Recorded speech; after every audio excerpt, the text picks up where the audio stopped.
right, we're live. Thank you guys so much for coming. It's been a wonderful week of conferences and fellowship and getting back together and seeing each other in person. And for those of you who are watching on the live stream, you're here in spirit with us, and we feel all of you guys online checking things out, and really wish you could be here with us today. So I'm going to speak first, and then the inimitable Raul will speak after me, and then we will have two chapter directors, Byron Guillory and Alan Hainline, and our special guest, Dr. Tim McGrew. All right. The ideal apologist. Many of you have conjured an image in your mind already. For some of you, what immediately materialized was a mental photograph of Dr. Craig. Of course, it's your Reasonable Faith chapter directors. And you are wrong. Now, before I lose my job, let me affirm that I too see Dr. Craig as exemplifying many of the virtues of a Christian apologist to the highest degree. But by ideal here, I don't mean merely maxing out all of the stats of a Christian apologist like some OP game character that opponents keep complaining needs a massive nerf in the next update. Rather, by ideal, I mean most suitable. And in that sense, the ideal apologist for your immediate spatiotemporal context is you. How can that possibly be, you ask? I don't have 2 PhDs. I haven't written any books or published in any journals. I've never formally debated anyone. I'm not good at public speaking. Listen to me very closely. It doesn't matter. When the Lord wanted to set up a covenant with his people in a new land, he didn't use a spry young man with academic pedigree. He used a sheep-herding geriatric named Abraham. When he wanted his people to be released from Egyptian slavery, he sent a stuttering, self-doubting murderer, albeit a well-educated one, named Moses. Peter, the one who denied his Lord in his most desperate hour, was also the rock upon whom Christ built his church. And of course, the Pharisee who persecuted that nascent church went on to become one of its greatest spokesmen. Each of these heroes of the faith were extremely flawed, and yet they were ideal for the task which God had ordained for them. Acts chapter 17, verses 26 to 27 says, "And he made from one man every nation of mankind to live on all the face of the earth, having determined allotted periods and the boundaries of their dwelling place, that they should seek God and perhaps feel their way toward him and find him, yet he is actually not far from each one of us." From this passage, it is evident that God has placed everyone in their particular locations in space and time for the purpose of bringing them to himself. These circumstances are ideal for their salvation. And being that you have all, through divine providence, been set in place among unbelievers in your particular communities, it follows that you are the ideal apologists, designed through your unique life experiences and personalities to win the lost around you. One of my best friends is a former Hell's Angel. And if you don't know what the Hell's Angels are, that is a very infamous motorcycle gang, basically with a reputation for being outlaws and not really caring about the legal authorities. He learned to read as an adult and now owns a crepe shop in Monterey, California. He's a very simple man with very little education who has shared the simple gospel with hundreds of customers. He used to call me frequently to tell me about the conversations he would have, about people who began to take the gospel seriously for the first time after those conversations. With enormous feelings of inadequacy, he would marvel to me that God would use someone like himself to touch so many lives. I would say, "Terry, you are able to reach them in a way that I never could, because God has made you the ideal person to own that crepe shop and use it to bring people to him." Likewise, my fellow chapter directors, God has made you the ideal apologist to present and defend the truths of the faith to the lost and to bring them to him. And my hope is that, despite feelings of self-doubt and inadequacy, that you persevere faithfully in the knowledge that the Lord is with you and He has designed you specifically for the task at hand. Let's boldly charge into 2022 and take some more territory from the enemy.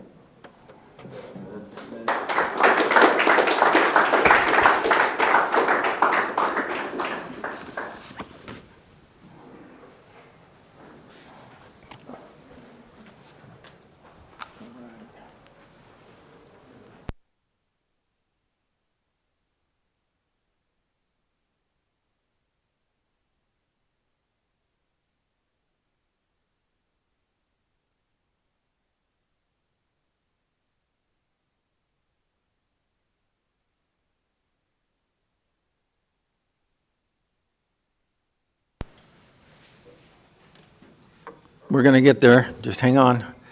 That the folks that are watching live, they're probably impatient, not knowing that we're doing some setup in the room here. But nevertheless, it's going to happen. Watch me tap dance. Da, da, da, da, da, da, da. So, yes. Yes. Yes. All right. I'm doing the best that I can, man. I'm dying up here. Help me out. Come on down, Chris, and help me out. Yeah. Chris Gonzalez. So, hey, this is Chris Gonzalez. Hey, go ahead. Take that. Yeah. Take this? Yeah. Take that. We're going to do this. Like, This is a live show, folks. Hold on. Let me. Now you got that. Yep. Which mic do you have? Hang on. Oh, there you go. There you go. There you go. Oh, cool. All right. Hey, Chris. Tell me a little bit about. Are we still on camera? Yes, we are. Because Tyson said I don't want these two and move the podium. I just moved it away from us.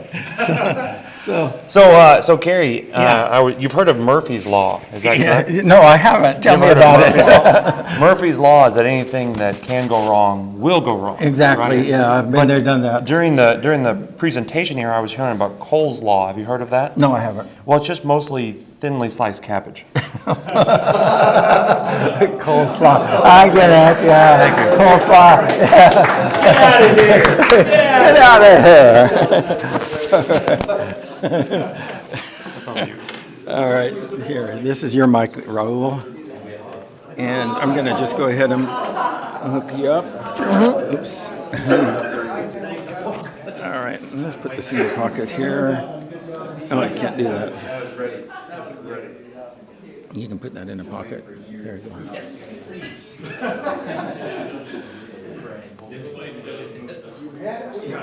Thank you. Impromptu speaking?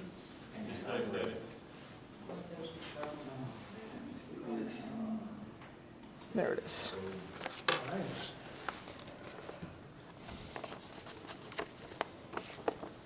So everything's ready? Yeah, we're ready for you, man. Okay. In one of his interviews in 2020, April 2020 to be precise, Dr. Craig answered Justin Briley the following question: what is life in lockdown looking for you? Dr. Craig answers was, this has been a very productive time for me. We're very fortunate with Reasonable Faith being a ministry. All of its activities are going forward pretty well. And I couldn't agree more. In the next few minutes, I want to share with you all of the wins that we have achieved in Latin America during this year. As of 31st, 2021, we had 32 active chapter directors across Latin America, including Brazil, and one in Spain. Due to COVID-19, some of our chapter directors continue working with virtual meetings and doing presentations on social media, while others have reverted back already to face-to-face meeting. Surprisingly, several chapter directors now have both modalities that allow a higher number of participants in their chapters. So this speaks volumes of the director's passion and commitment to a Reasonable Faith goal.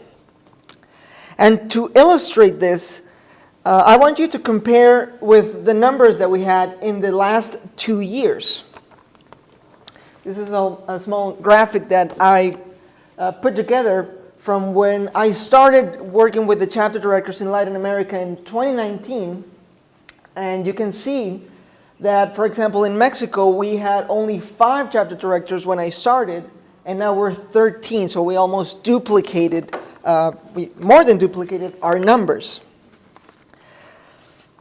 Currently, we're 37 chapter directors in total.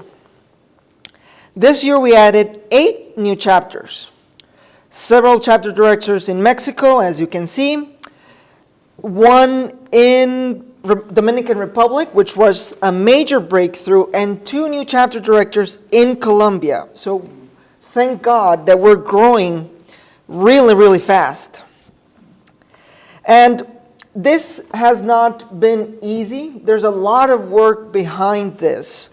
And I want to share with you how several activities that we've done during the last couple of months have allowed us to grow this way in the grace of God. One of the major highlights of this year was an event hosted using the AirMeet platform kindly provided by Carrie Decker here, the chapter director from California, where we had over 1,300 people register. And when this event took place with several key speakers, including chapter directors and other apologists, and chapter directors as well, we have over 400 people live streaming during these different conferences, where we had Dr. Craig, Dr. Gary Habermas, Dr. Kirk McGregor, Dr. Tim Stratton, and even more. To be honest, participating in this conference was a little bit hard for me because I had to translate live some of the key speakers and subtitle many of the presentations and the interviews. It was tough. I had help from Juan as well from Ecuador, who is here with us, to translate live, Tim, but it was really worth it. People loved it because these kinds of presentations, of interviews, well, you guys here in the United States, you have Justin Briley, you have Cameron Bertuzzi, you have Free Thinking Ministries, but these kinds of interviews are the first kind in Latin America, and people really enjoyed it. And I'm glad to say that Reasonable Faith is in the front in the explosion of apologetics right now. We had live translations from Dr. Craig on key issues. For example, this one I believe was held in February of this year, where we touch on the subject of loving God with all of our minds, intellectual neutral, the absurdity of life without God. And it was really, really touching for people to hear Dr. Craig speak on this subject, which it's not really touched upon in major apologetic channels in Latin America. The second interview that we had was with Santiago Alarcón, who is a good friend of mine from Argentina. He has one of the biggest and fastest growing channels of apologetics in Latin America in Spanish. And we, because he's a personal friend of mine, we connected, and we had Dr. Craig interviewed on the subject of the historical Adam, which was really fun. It was really challenging because I had to study like 2 weeks before all of Dr. Craig's material to be prepared to translate him live. And it was really interesting. It sparked an interest in myself, but we knew that this would cause pushback from very conservative circles in Latin America. So afterwards, we did a follow-up interview with Saúl Saravia, who is Mexican, but he was in charge of translating the book to Spanish. Dr. Craig's book in Spanish on the historical Adam is already available in Spanish in Amazon, and he was the one in charge of translating it. So we did a follow-up with him, like 2-hour follow-up, I think, where we touched on more crucial details and expanded upon Dr. Craig's answers so we could get ahead of ourselves and get ahead of the critics and answer many interesting questions that came up during the interview. Now let me mention really quick some of the chapter directors that have worked a lot in their growth. Some of you might have seen Diego Fallas from Costa Rica. He was with us at the dinner last Tuesday. As a chapter director, he has imparted 3 courses on Christian apologetics in his local church, and currently he's a leader of a book club where they study books like Frank Turek's I Don't Have Enough Faith to Be an Atheist. He has also started weekly podcast with Juan Valdez, a popular Spanish-speaking apologist, where they deal with several topics on Christian doctrine and apologetics. Juan Bravo from Ecuador, who is with us today, is another person that must be mentioned in this list. Over the course of several months, there has been a lot of attendance in his chapter since it began with him working in his local church. They are already planning several workshops for next year on apologetics, and to my understanding, they're developing the podcast, Reasonable Faith Ecuador podcast, where they will share good content on the problem of evil, biblical reliability, and the resurrection of Jesus. We have also Juan Contreras from Colombia, who is a chapter director that just started a couple of months ago, but he is way beyond simple meetings. Because of COVID, he has his chapter meetings outdoors near where he has fires and activities because he's a youth pastor. He's working closely with a youth ministry. And he mentions that this has become the perfect environment where they discuss topics from reasonable faith and to learn apologetics for young teenagers. But he is also developing a second chapter meeting that is open to the public, where Christians and non-Christians may participate and discuss topics like evangelism, arguments for the existence of God, historicity of Jesus, and his resurrection from the dead. According to the numbers he gave me, he has reached almost 60 people in his locality through his chapter, and he has only begun working with us. Finally, Luis Vasquez from Mexico, Guadalajara, Mexico. He has also just begun working with his local church. But this was really interesting for me. He just told me this a couple of weeks ago. There's a project that they have where they want to put posters on Guadalajara, the city, where they will share this kind of banners where they have this. This is the first premise of the Kalam cosmological argument. Whatever begins to exist has a cause. With a QR code that will take people to the animated videos that are already in Spanish as well. So it's really interesting, everything that has been going on in Latin America. Last month I went to Mexico City, where there are 3 chapter directors already there, and we had a good time. I was with Carrie working with a local church as well. It's been fun. It's been an honor, to be honest, to be part of this team, 37 people, and we're growing, that really love the Lord, really love the ministry, and are passionate about taking the good news of the Lord to other people as well. So let me... There's a lot more that could be said, but I want to share with you from the book of Jeremiah 35. I'm going to read a couple of verses here and then share you my thoughts on this. Jeremiah 35. This is the word that came to Jeremiah from the Lord during the reign of Jehoiakim, son of Josiah, king of Judah. Go to Rechabite family and invite them to come to one of the side rooms of the house of the Lord and give them wine to drink. So I went to Jezaniah, son of Jeremiah, son of Habaziniah, and his brothers, and all of his sons, and the whole family of the Rechabites.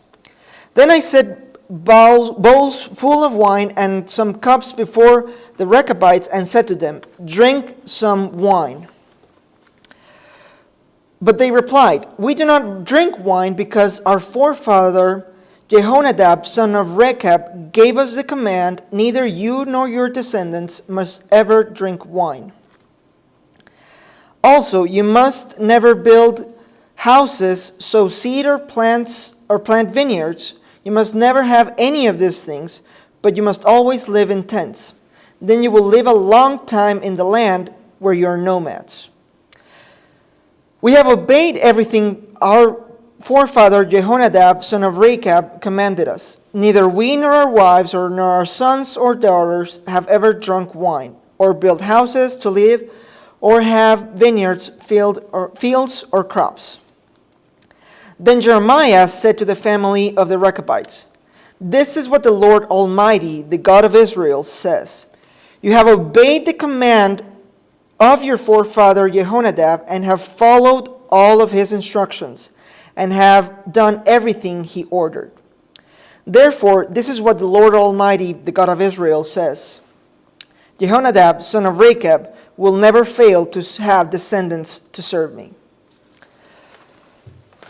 Brothers and sisters, this passage is so amazing to me, since it's the fulfillment of a promise given by God. And I want to take this word for Reasonable Faith chapter directors.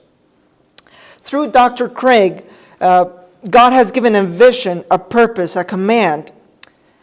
And I truly believe that we have moved way beyond past a virtual ministry and have become a living entity through us chapter directors especially.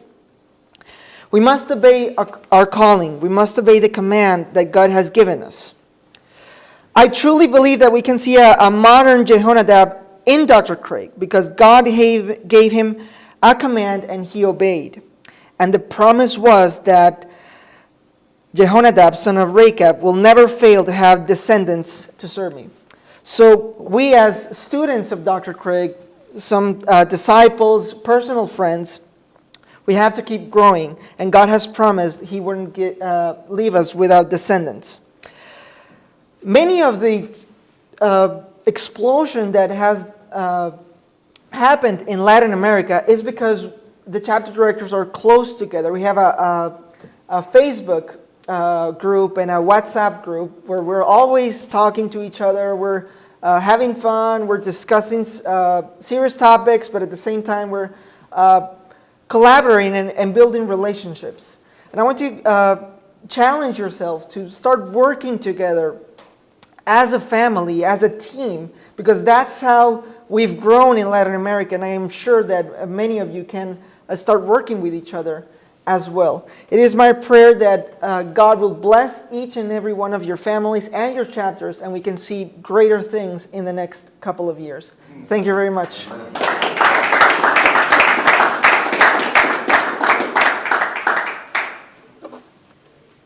right, just take these. I think I'm up next. All right, take it. There we go. All right. And your mic is hot, so Okay. don't say anything inappropriate. I'll try not to.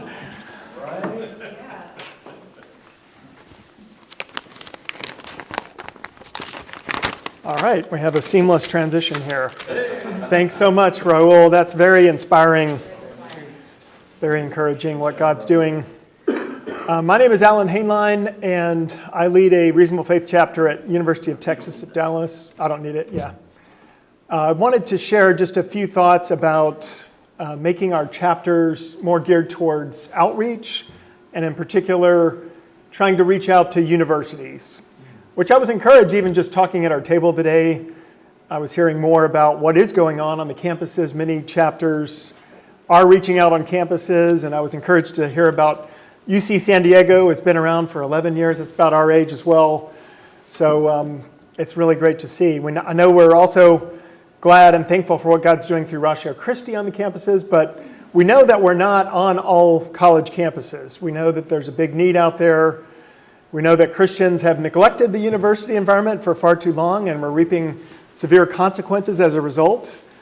And you've all seen the stats as well in terms of perhaps as many as 70% or maybe even more, depending on the stats, of young people who went to church in their youth walk away, by the time they're out of the college years. One interesting thing, by the way, is that apparently it's just as bad now outside of college. So it's not just the college, it's the whole culture that's leading people astray. But at the same time, I feel that these ideas originally percolate from the college campuses, even things like critical race theory and different challenges to traditional Christian belief or perspectives have originated on the universities. So I feel like we as chapter directors, we need to really direct more energy on the universities. And one insight, I think, my experience at least, has been it's often challenging at my church. Some of you may go to churches that are really strong on apologetics and make it easy, but I know that's probably not the case for most of you. And mine is similar. It's like, well, they do see somewhat of the need, but they think it's, our church is doing better than most, and we don't have that big of a problem. And I think a lot of churches think it's the other churches that have a problem. And they lose contact, when the youth that walk away from their faith, they're not calling up the youth pastor and saying, hey, guess what? So I think there's a bit of a selection effect on how they evaluate things. But we know that there's a severe issue in America, and we're becoming more secularized, such as Europe. And a lot of it is focused around the college campus. So I wanted to kind of make an appeal to get chapter directors, encourage you, if you're not already, to think about having an outreach component geared towards, going to the campus. Tying up my last thought, for me, I found it far easier to get an audience, to engage non-believers, the unchurched, as well as you could say, people that haven't been exposed to apologetics.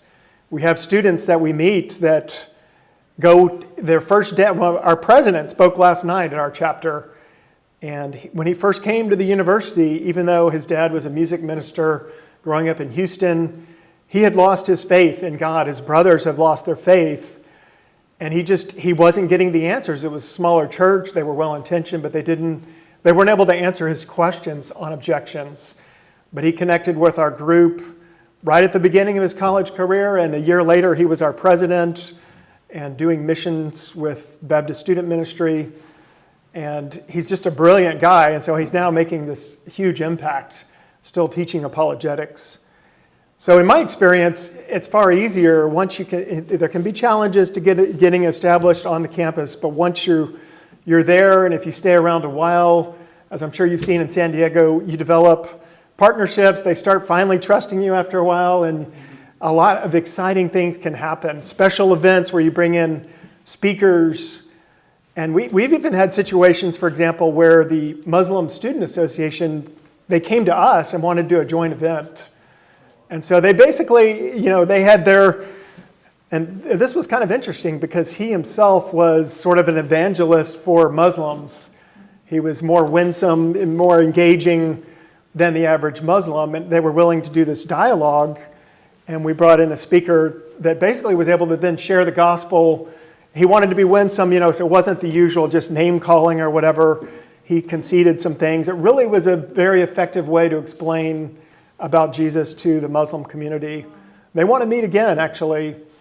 We've done student debates. We've done a number of things that the longer you're there, I think the easier it is to gain traction, to do these kinds of things, make connections with professors and the student groups. Sometimes they do look to us to try to help, and we also had the largest group on campus come to us and want to partner on an event where they heard more about Jesus and the impact he's had culturally, that being, of course, an area that's under attack. You Christians are backwards, not enough attention given to the massive impacts that Christianity's had by bringing about things like the university, things they forget about, impact on modern science, on fighting against slavery, and things like that.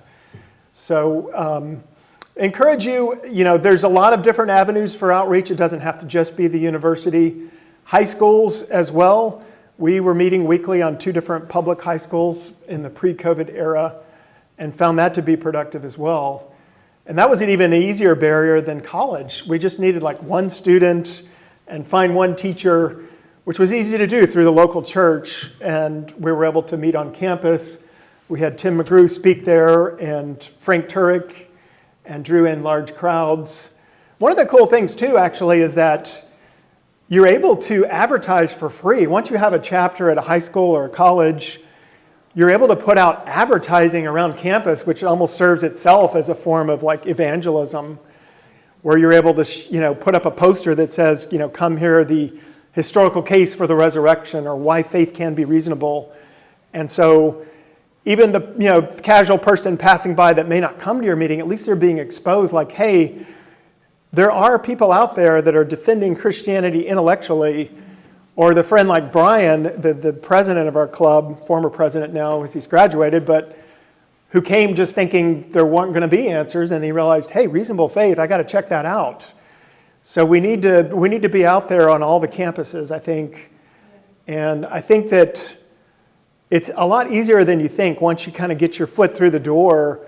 The people will come. After COVID, I was very worried about regrowing the group since we were just on Zoom. Many students had graduated. But thanks, a combination of prayer, good student leadership that connected with incoming students, we're able to kind of get the numbers back up and keep making an impact without really much of a dip. So thankful for that. But it reminded me too, I'll ask people that I meet for the first time in the group, how did you hear about the group? Or, and sometimes, they find us, or they'll see just a poster and want to come. So I think they're a lot more open in this age group, and I think we have another thing to mention. Coming to the group, we're able to engage the unchurched. As I mentioned before, we have a Muslim, a Hindu, and an atheist that were all there just last night at our meeting. And so it's a lot easier, I think, to get them to come when they're younger and they're still searching. They haven't just totally rejected Christianity. So I encourage you to think about doing that. And I've asked Tim McGrew, who's hanging around after this ETS-EPS conference and gracious enough to go around speaking to our UTD students, among others locally here, to talk a little bit about the university as someone who's been on the secular campus for quite a while. Why don't you come up, Tim, and share some thoughts as well.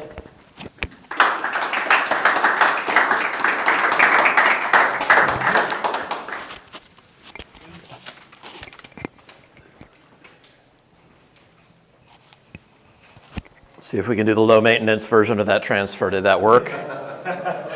All right.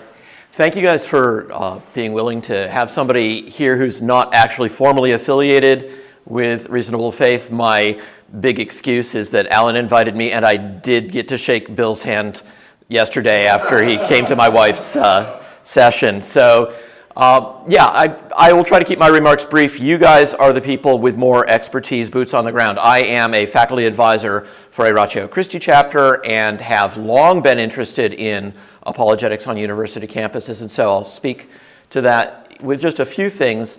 Some things, trends that I have seen, 2 of them troubling, one of them promising and encouraging, and maybe some of these can actually be interwoven in some respects. Troubling trend number 1 on university campuses, and not only there, is the explosion of race and gender theories that are promoting ideas that cannot be yoked together with Christianity. You'll find some people who think they can.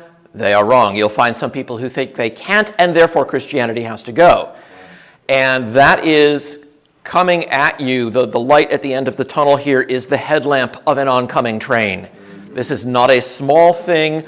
I don't know what inroads this may have made in Latin America, but here in the United States and over in England and in Australia, critical race theory and transgender ideology are coming at us fast and hard.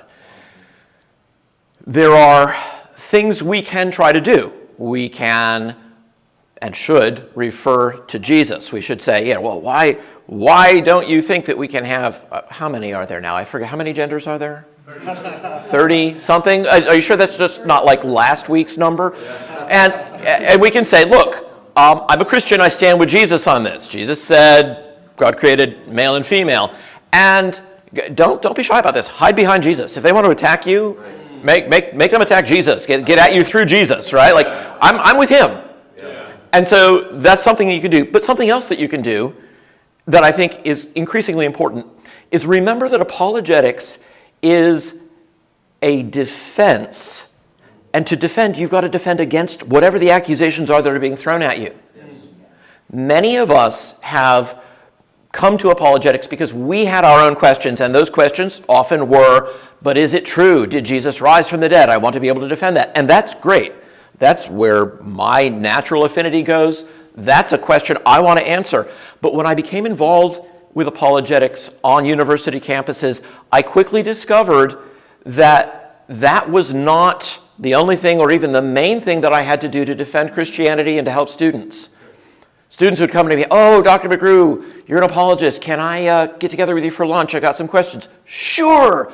Wow. Great. Sit down at the lunch table. What's on your mind? And the student doesn't ask me for my complex multi-level argument for the existence of God. Instead, he looks me in the eye and says, I've been addicted to pornography since I was 13. That's off my pay scale, God. What are you doing to me? I was not prepared for this. And God says, you are here to do whatever I give you to do. Amen. And if it doesn't happen to be the thing you were practicing, then that's tough. But these are real people. Or somebody says, so I thought I was over this, but I've fallen back into my cocaine habit during COVID. Student leader in your Christian group, what do you do? Or somebody just quietly drops off the map and you discover this person is suffering from severe depression, the kind of depression that makes getting up out of bed in the morning all but impossible. And you are called to do that. Go back to some of the older apologies. Read Tertullian. Read Justin Martyr, read Minucius Felix, read Athenagoras or Aristides. These guys were not presenting arguments for the resurrection because that's not where the challenge was. The challenge was Christianity is evil. And that is something you are going to be facing, at least in the United States. The charge, not so much that Christianity is false, that doesn't even matter. Christianity is bad. And these older apologists had to face that criticism coming from their pagan culture. And if you don't think that we are entering a post-Christian phase, then you've been living in a cave somewhere. But this is coming now, and it's already here in some ways, and you're going to have to defend Christianity against the charge that it is wicked. So that's challenge number one that I see, and there are some places to go where you can try to find some resources in the past in apologetics, but in the broad sense of a defense against the things you're being attacked with. Second challenge I see is that there's a storm brewing over the reliability of Scripture, even in some circles where we've been thinking we can turn to see the reliability of Scripture defended. And when that happens, we have to ask ourselves, what kind of a witness in the traditional sense do we have if we say, the evangelists frequently sacrificed historical accuracy at the ground level of reportage in pursuit of some other aim, theological, literary. When John says that Jesus on the cross said, I thirst, that's really just a transformation, a paraphrase of, my God, why have you forsaken me, out of the Synoptics. And you're like, those statements aren't alike at all. They don't look alike at all. What do you mean paraphrase? Paraphrase, we get paraphrase, but that is not paraphrase. Right. And we need to remember that we have to have something that we can stand and defend. And we need to be able to do that. I'm not talking here about a particular parsing of the doctrine of inerrancy. That's its own question. I'm talking about basic historical reliability where you say the evangelists did not make things up. change things so freely that you can't recognize where the changes were made, because once you say that, you can't even say, but that's okay, because in the farewell discourse, Jesus said that the Holy Spirit would bring everything to their remembrance. Did he say that, or is that also one of the things that got made up? You don't know. So we need to be able to stand firm on that, which is going to bring me to the third point, which is a kind of promising point. It turns out that there are resources in the history of apologetics, older resources that are still valuable today, that can give us tools for engagement. Some of you were talking, I think Chris was mentioning, some of the people that come to the groups are apologetics nerds, and they're on it, and then other people are just saying, what is this, right? Loop quantum gravity and what? And that's hard, but things like the argument from undesigned coincidences, an old, recently revived and rediscovered argument where passages of Scripture, sometimes among the Gospels or between the book of Acts and the epistles of Paul, interlock and explain one another. Give you just one example of this, and then I can give you free books on this if you're interested. Matthew 14 tells the story of the death of John the Baptist, and in that telling, there's a setup where Herod Antipas, Tetrarch of Galilee, hears about Jesus and his disciples baptizing, and he says to his servants, what's this? I had John killed, back from the dead or something. What's going on? I'm interested in the words to his servants, which appear only in Matthew. Can't get those from Mark, so Matthew can't be borrowing them from Mark. Natural question. Herod Antipas is Tetrarch of Galilee. How does Matthew, this former tax collector, now a traveling preacher, how does he know what Herod is saying to his servants, presumably in the privacy of his own palace?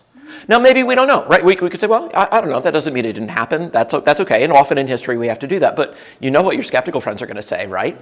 He's making up a story. He can say anything he wants. And you're a sucker because you believe it. But go over to Luke chapter 8. Not the story of the death of John the Baptist. Just a list of people who supported the ministry of Jesus and his disciples. And in verse 3, you're introduced to Joanna. Well, who's Joanna? Well, she's the wife of Chuza. Who's Chuza? Herod's steward, Herod's household manager.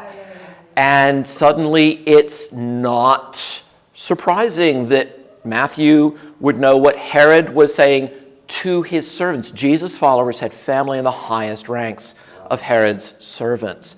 When I speak in churches on this, everybody gets it. This is one simple enough that the examples can go straight through to everybody. I spoke in New Orleans. First person to come up to me after the service, prosecuting attorney in New Orleans. I know evidence when I see it. I want more of that. So what do? I had a little stack of books. I gave him a book. Because I'm a professor. I chase fleeing graduate students down the hallway saying, wait, I thought of 3 more! So I, gave him a book. 4th or 5th guy in the line is a construction worker. The guy must have been about 6'7". He looms over me. I want more of that! Said, that's great. What level were you looking for? Whatever level you was talking at this morning, that's the level I want. So I gave him a book. People get it. Some of the older work is very approachable. It's not weird. It's not phrased in archaic English. It's not difficult to obtain, and it's available for free. Would you think it was a loss if your grandchildren never heard of William Lane Craig? If they never heard of C.S. Lewis? Every generation has had people of that stature, and we have forgotten most of them. So it's time to recover some of this old stuff. I had somebody ask me about a dozen years ago,